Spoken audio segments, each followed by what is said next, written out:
Yeah. All right.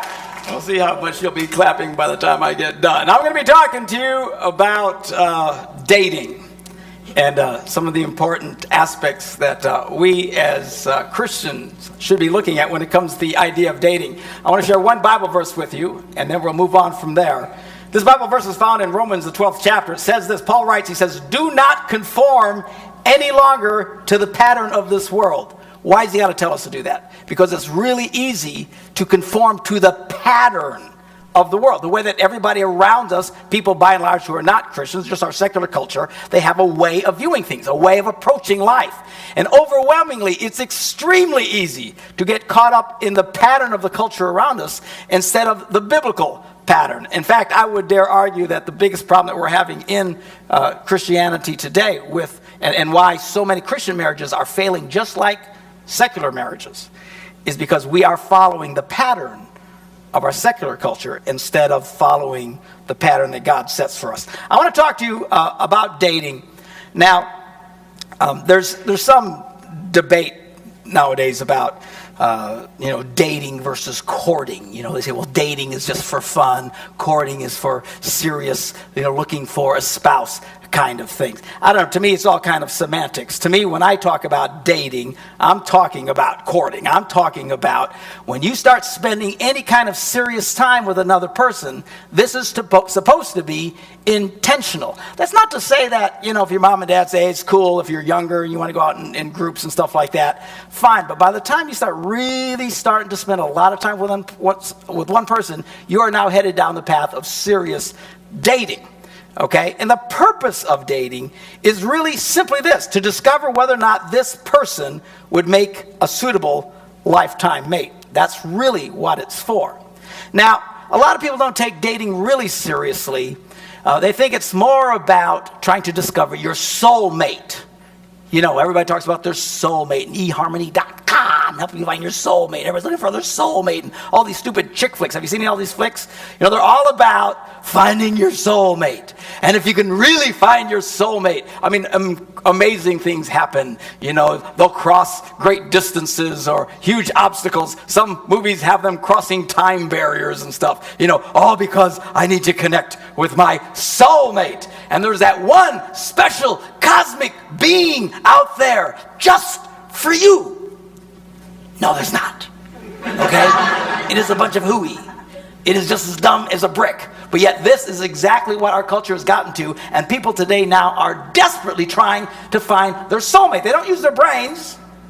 They don't use their logic. They don't use the support structure around them. They are trying to use their emotions to see if they can connect with a soulmate. And it's certainly not a biblical concept. Now, the idea comes from Greek mythology. At one time, the Greeks believed, according to their mythology, that human beings had 4 arms, 4 legs, and there's some debate whether or not we had 2 heads or just 1 head with 2 faces, but you get the idea. We kind of look like cockroaches. All right? That was their idea. And then apparently, somewhere along the line, we made some Greek demigod angry, and he came down and he split us in half. And that's how we wound up with 2 arms, 2 legs, and 1 face. And part of our punishment now is we have to search through the world to find our other half. You complete me. That whole scene, all right? Now, it sounds kind of strange, but yet this is what people are basing their relationships on today. Listen, I really don't think at any time we all look like cockroaches. I really don't. And I don't think there's one cosmic person just for you. Sadly, Christians, instead of thinking biblically, this is what I'm talking about letting the pattern of this world change the way that we think. We've taken that stupid idea and then we've spiritualized it. That's where God has one person just for you. Really. Think how ridiculous that is. What we're saying is that God Almighty created another human being just to make you happy. Come on. If that is not the epitome of self-centered narcissistic thinking, I do not know what is. God did not create another human being just to put a grin on your face. All right? As much as he loves you, you're not the center of the universe, okay? This isn't how these things work. A successful marriage, the truth of it, is not about finding the right person. Now, having said that, you want to find the best you can. All right? Honestly, girls, if he's an axe murderer, move on. But I can change him, I can change. No, you can't. Honestly, if it looks like a skunk, it walks like a skunk, and it smells like a skunk, he's a skunk, for crying out loud.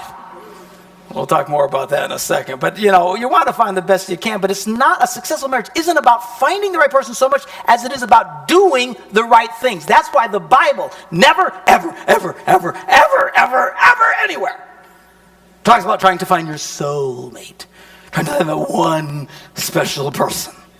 See, because the reason that's so appealing to us is because we think if we find the right person, it'll just be easy. Then it's not on us. It's about finding that right person. It's not because I'm a self-centered, narcissistic slob.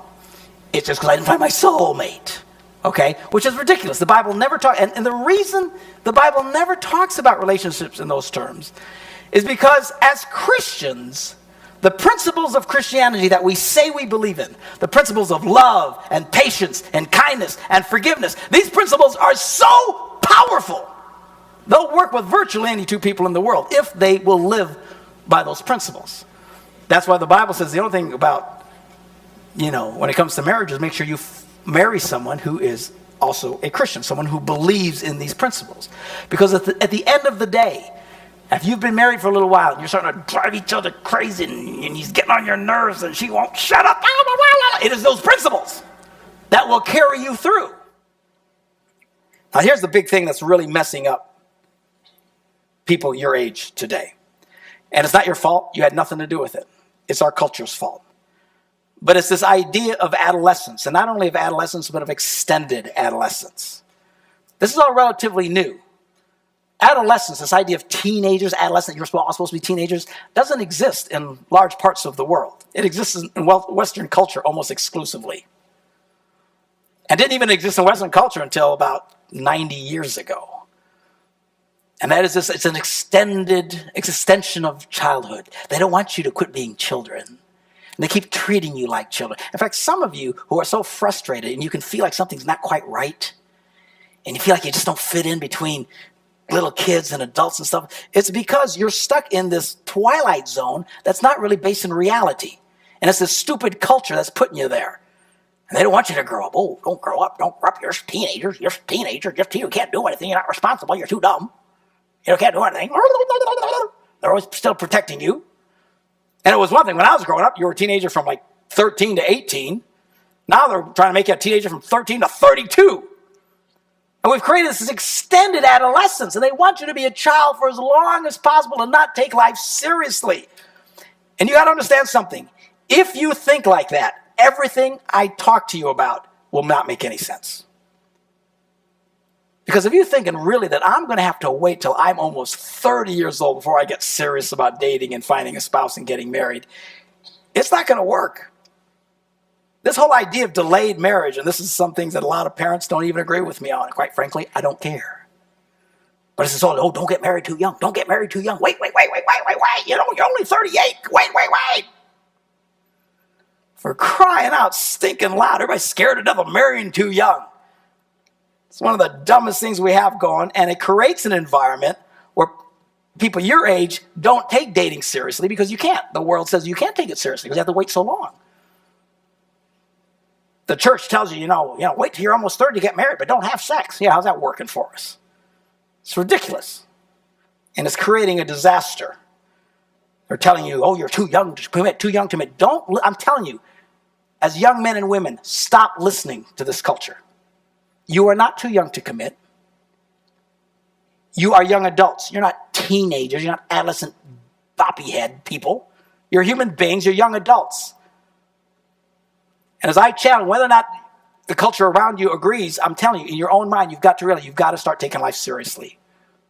You can grow up. You can start taking life seriously. You can start making decisions that will make sense for you. Too young to commit. What a bunch of nonsense. You know who disproves that every day is the U.S. Army.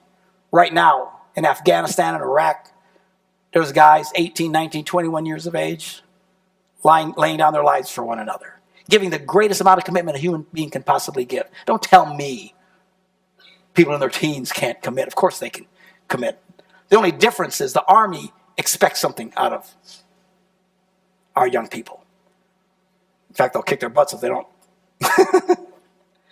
But But our culture expects very little. Oh, you're too young, you can't do it, you're too young, la la la la la la la. And they put it in a situation where, you're in a no-win deal.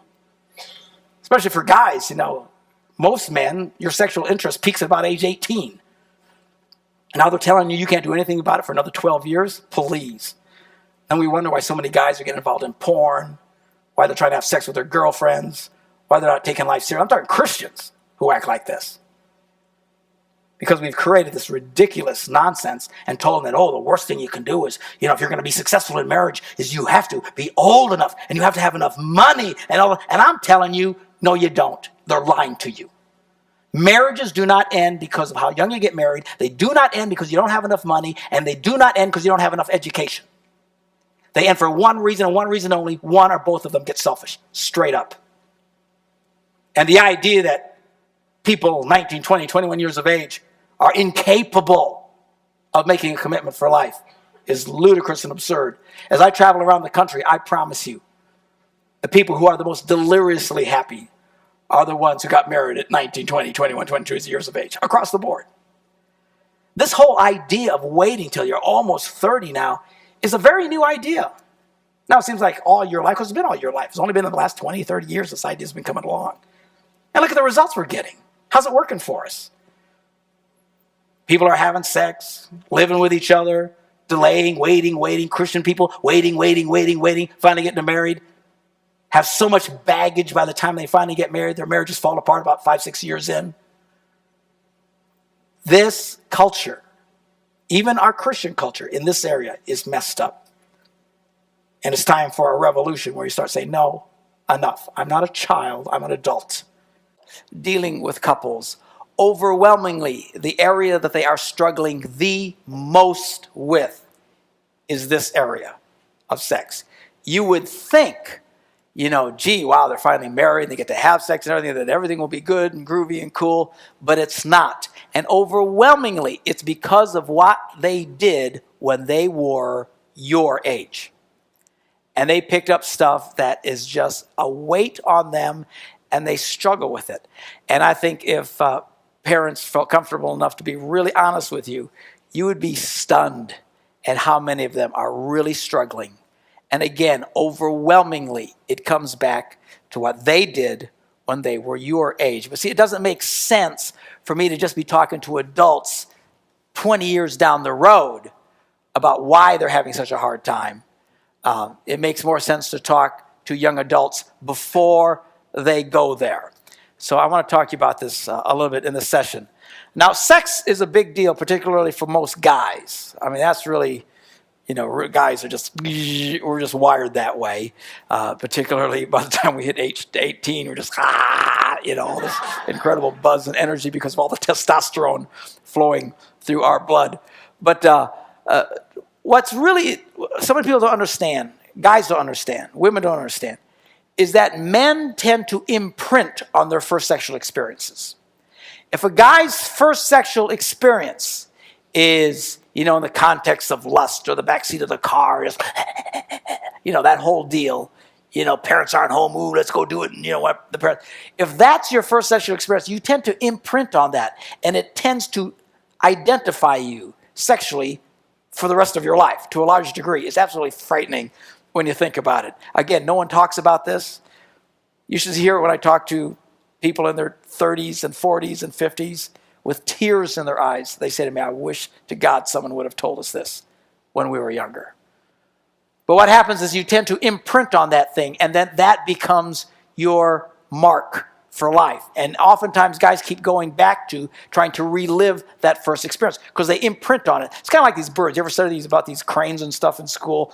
That they're not the brightest things in the world, but whatever they see first, they think it's their mother. And they'll follow it for the rest of their life. It's like if the crane is born and it sees a chicken, it will ignore its mother and follow the chicken and die. That's why these cranes, they have to go out in the middle of really secluded places and stuff like that. And the people who work with the cranes actually have to dress up like large cranes. I don't know if it's very funny stuff. People walk around in crane outfits and pretending they have big long noses and stuff like that. Because these cranes, not too bright, all right? Because they imprint on whatever, mama, mama, mama, and they don't quite get it. Well, it's kind of that way in a sexual sense, because guys tend to imprint on their first sexual experiences, and it tends to define them. If a guy's first sexual experiences in the idea of messing around and fooling around and lust and, oral sex or whatever different things, he tends to imprint on that. And he tends to imprint more on the sex than the girl. That's why for a lot of guys, the girl becomes virtually interchangeable. I know you girls are like mortified by that. What's the matter with guys? Why, how can they go from one girl to the other? Because it's not about the girl. It's just about the experience. And even guys who eventually get their heads straightened out and grow up and then get married and stuff later in life, they still struggle with those same feelings. And some of them will struggle with them for the rest of their lives. Even great Christian guys in churches and stuff like that, they're still struggling with those internal feelings because they want to keep going back to that place. That's why a lot of guys can't stay faithful in their marriages. What's the matter with these people? Why would they cheat on mom? Why would they do? Because for some of them, it doesn't happen for all of them, but overall, it's a huge percentage. They get so buzzed on that first experience, they are constantly trying to relive that experience. If a guy waits until his wedding day to truly experience sex for the first time, he imprints on the girl. It's why those people who wait have the lowest divorce rates in the world. Now, I talked about those women who just have one partner. They have a 20% divorce rate. If these people really did it right on their wedding day, it drops to 5%. And you don't even have to be a Christian. This is of any culture in the world. Of those who wait, they have a 5% divorce rate. They're the same people, same ideas, same thing. That is the power of the sexual connection. Because now he imprints on the girl. And now that girl becomes his focus. And it's not about any other girl. It's just about that girl that he experiences this with. And he commits to her. And it holds them together for the rest of their lives. It's actually challenging when I talk to adults like this, because a lot of them, they start feeling really bad. I'm not trying to make them feel bad. Just at some point, they have to be honest about why they're struggling in their lives. And overwhelmingly is because of what they did when they were your age.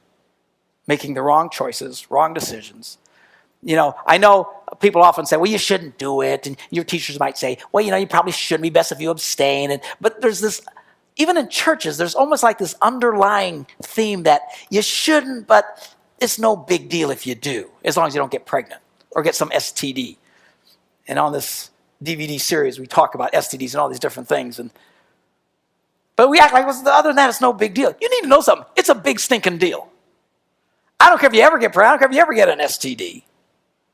When you start jumping into this area in life and doing it the wrong way, it makes life harder for you. And the statistics just scream. There's no way you can deny this. Those who are in and out of it and get very sexually active before they get married start having very high divorce rates later on. Even though they think they found their soulmate, even though they've, together with the kids and everything else, and it tends to rot at them and destroy them. And it is ruining people's lives. It is ruining cultures. A lot of you have been touched by some of this stuff. You don't even know the story in the background of why things fell apart in your families. And overwhelmingly, it points to this period of time. But nobody's talking about it. We act like it's no big deal. You shouldn't do it, but it's no big deal. Hey, it's a big deal. You guys, man, you want to do this right.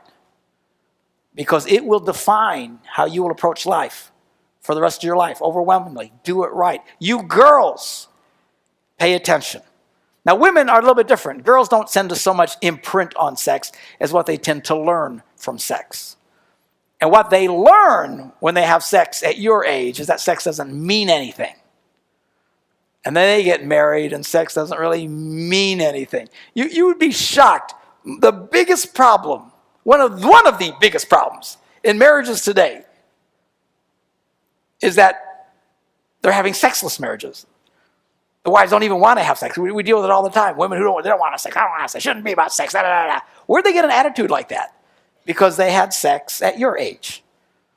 And they were in and out, and it doesn't mean anything. And because at your age, it doesn't mean anything. There's no commitment. You might see the guy again. You might never see him again. You might call. You might never call again. And then you pick up and you carry that into your relationship, and it creates a lot of problems. Now check it out. Science has shown, and again, you can see this on the website where you can go and look at these studies. Fascinating to go and actually take time. Look at these studies. See what it really says, because you'll see studies there that you're not being told about and you won't see anywhere else. But studies show that when a woman has sex, a girl has sex, there's this endorphin or thing that's released in their bloodstream called oxytocin, and they call it the bonding chemical. It's the same chemical that is released in a woman when she breastfeeds. It's kind of a bonding. It's like God knew that releasing this chemical would help bind her to this little rugrat, okay? And she falls in love with this rugrat even though it drives me crazy, okay? And they might cry, you just want to stick it in the garbage sometimes, but they won't do that. Why? They're bonded to this kid for life. This is that bonding chemical. Well, the same chemical is released when they have sex, but here's what they've learned. That a woman's level, every time she has sex with a different person, that it drops. The levels are dropping. That's why you saw the statistics we talked about earlier. One partner, 20%. Second one jumps almost 50%. Third one jumps almost to 60%. Why? Because physically, you're no longer experiencing the same level that sex was intended to be every time you add another partner. Again, nobody talks about this. We all say, well, you shouldn't do it. It's smarter if you don't do it. Protect more condom if you do it. But nobody's talking about the impact this really has. This is becoming a disaster. And now what they're telling us today is, for young people, just masturbate. Yeah, just masturbate. It's a fabulous idea. Just masturbate. And the reason why they're pushing you down this road, by the way, is because this is the same stupid culture that wants you to wait till you're almost 30. So they know you want to have sex. You got to do something. You got to do something. So go masturbate. Go masturbate. Man, Christians, I know pastors who encourage their kids to masturbate. Dear God, I don't know what drugs these guys are on. How they cross that line, I don't understand. Jesus said, if a man looks at another woman and fantasizes sexually about her, he commits adultery in his heart. Well, good grief. If just looking at a woman and thinking dirty thoughts is a sin, what in the world is yanking on yourself, for crying out loud? How do you get to where that's not a sin? But why are people saying this? Why are Christians saying, oh, yeah, you can do it. Just yank on yourself for a while. It'll be fine. Fantasize, look at porn. Yeah, no problem there. No problem. It's like we've lost our minds. Pastors, Christian leaders, some parents. Dear Lord, I have moms come up to me at my seminar saying, well, don't I have to encourage my boys to masturbate? First of all, I can't imagine my mom saying that to me. Man, that would traumatize her for life, wouldn't it? Your mom saying, you need to masturbate. Oh, good Lord, Mom! But why is she saying this? Because she's bought into the stupid ideas that our culture says, well, they got to do something because we don't want to marry too early. No. And we get into this stupid culture that is creating a disaster in guys like you, encouraging you to do behavior that is ultimately very negative. And here's the crazy thing about it. You know what really fries me is when they teach you guys, your teachers, some of you talk about this. You certainly see it on MTV and everything. Masturbating, it's great. It's real fabulous. You can achieve an orgasm by masturbating. Listen to me. You can't. You cannot. It's impossible. Something can happen. A guy can ejaculate. Something can happen for a girl. But it's not an orgasm. An orgasm is when you reach your sexual peak and endorphins are flooded into your body and every cell in your body stands up and grabs a hand of the cell next to it and goes, hallelujah. You can't get there yanking on yourself. Overwhelmingly, people who masturbate will tell you when they do it, they feel icky. They feel dark. It's your body's way of saying, stupid, what are you doing? Okay? But they're encouraging this behavior. Well, you got to do it. Oh, moms again. Well, if my son doesn't masturbate, won't he explode? You will not explode. You will not die. And don't let them dumb you down like that, especially you guys. We're not animals. You're not going to explode if you don't masturbate, for crying out loud. Especially if you're a Christian, you want to do this stuff right. Don't go down that path. It's insane and it's stupid. And here's what's really frying me. What they're not telling you is the following. is that you start to condition yourself to that behavior, especially at your age. And when it comes time for you to get married and have sex with a real woman, believe it or not, guys stay more addicted to the masturbating. Unstinking believable. I wish you could see. I wish you could see. I mean, how do you put that on video? Nobody's going to get on video and admit it because it's too embarrassing. I speak to couples all over the world. And these guys come up to me with their wives. I mean, these gorgeous, drop dead, suck the air out of the room women. And the woman says to me, he doesn't want to have sex with me. And I look at him and think, are you out of your mind? And you know what he says? Yeah, I'd just rather masturbate. I'd just rather masturbate. Oh, yeah, there's a great idea. See, what they're not telling you guys is that the more you do this, the more you condition your body to that behavior, to the point that it's a huge amount of guys now who prefer to make love to themselves with their hands than to make love to a real woman. Well, isn't that great? And then some of you girls are going to marry these losers. And then you're going to wonder why he never wants to have anything to do with you, doesn't want to be nice to you, doesn't want to be romantic to you. Why? Because some stupid moron somewhere told you at your age, yeah, just masturbate. Oh, great idea, masturbate. Unstinking believable. You know, in every other area, we know physically, anything you teach your body to do over and over again, you train your body that way. You guys are in sports. You know what I'm talking about. And you do the same exercises, what? Over and over and over and over again. Why? So that without thinking about it, your body will respond just like that. I don't care if you're football and you're doing the same drills over and over again. I don't care if you're in track and you're coming out of those blocks over and over again, doing the same exercises over and over and over and over and over and over. And tennis, doing the same stroke over and over again. Why? Because you want to train your body. You keep telling your body to do the right thing at the right time, your body will do it without thinking about it. Those of you who are musicians, I'm a musician, I'm a piano player. It's one of the things we learn. Guitar player, same thing, any instrument. You practice it over and over and over and over again, so without thinking about it, you just sit down and you just do it. Because you've trained your body. Now, how we think that when it comes to sex and encouraging guys to masturbate and look at porn from the time they're your age, some of you guys 13, 14, 15, 16, 17 years of age. Some of you guys get caught up in this behavior, masturbating 2, 3, 5, 7 times a day. Dear God, I don't know where you get the time. Well, you think this isn't going to change your behavior? A lot of girls are into this too. I get it. You think, oh, it's no big deal. It's just something that we're doing until we can get married later. Yeah? You're delusional. That's a drug, by the way. Of course your body's going to respond that way. That's why so many guys today, and sometimes it's the woman. You get married, you think you're going to have a life together, and you're together for a while, and all of a sudden you slip back out. I know guys who prefer to look at porn and masturbate than make love to their own wives. Women who could never have an orgasm with their husbands because they've so trained themselves to do it by themselves with their little hands. Oh, isn't that great? Isn't that a wonderful idea? Let's get everybody doing that. Christians. I can't believe some of these pastors encouraging you guys to do this stuff. I could give these guys a swirly, man. Done this dumb behavior. Why? Again, because they've got to come up with something because they're buying into the stupidity that you got to wait forever. So they got to do something. You have the rest of your lives in front of you. I'm telling you, if you will do this stuff right, it rocks. It is fabulous. Marriage is fabulous. Sex is fantastic. Yeehaw, I love it. But do it right. Don't give a, I mean, how lousy is it? How would you like to be when you're 30, when you're 40, you no longer want to have sex anymore because you've so conditioned yourself to this other behavior.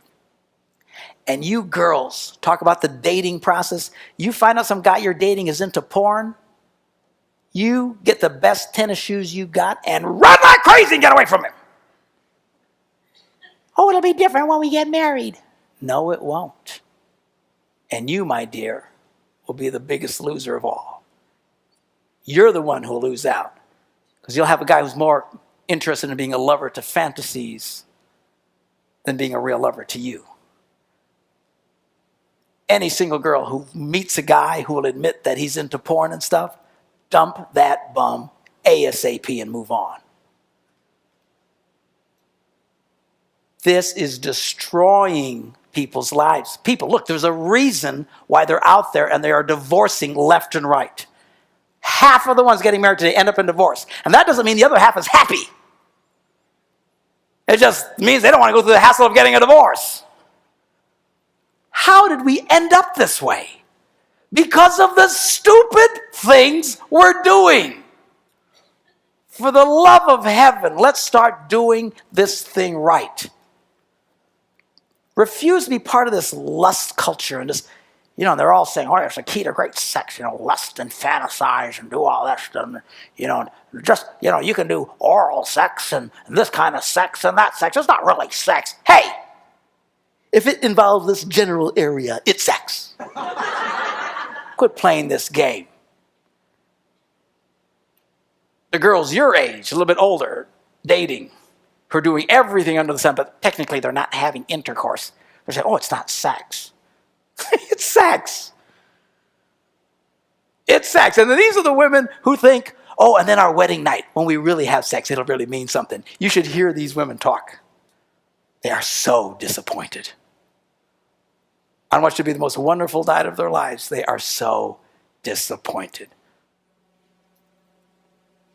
Our culture is in trouble.